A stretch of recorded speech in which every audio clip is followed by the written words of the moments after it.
IPL అండర్-19లో దంచికొట్టిన wonder kid Vaibhav Suryavanshi టీమిండియాలోకి ఎంట్రీ ఇచ్చాడు. ఐర్లాండ్, ఇంగ్లాండ్ టూర్లతో పాటు ఏసియా క్రీడల కోసం శనివారం ఎంపిక చేసిన టీమిండియాలో వైభవ్‌కు చోటు దక్కింది. దాంతో ఇండియా టీమ్‌కు ఎంపికైన అతి పిన్న వయస్కుడిగా వైభవ్ సరికొత్త చరిత్ర సృష్టించాడు. ఫలితంగా లెజెండరీ క్రికెట్ సచిన్ టెండూల్కర్ పేరిట ఉన్న రికార్డును బద్దలు కొట్టాడు.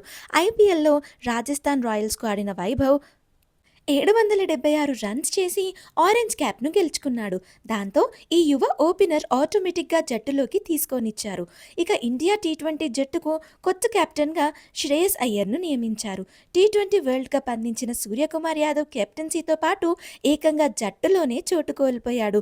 తెలుగు బ్యాటర్ ఠాకూర్ తిలక్ వర్మకు వైస్ కెప్టెన్‌గా ప్రమోషన్ ఇచ్చారు. ఐపీఎల్‌లో కోల్కతా, పంజాబ్ జట్లను విజయవంతంగా నడిపించిన అనుభవం ఉండడంతో సెలెక్టర్లు ఏకగ్రీవంగా శ్రేయస్ వైపు మొగ్గు చూపారు.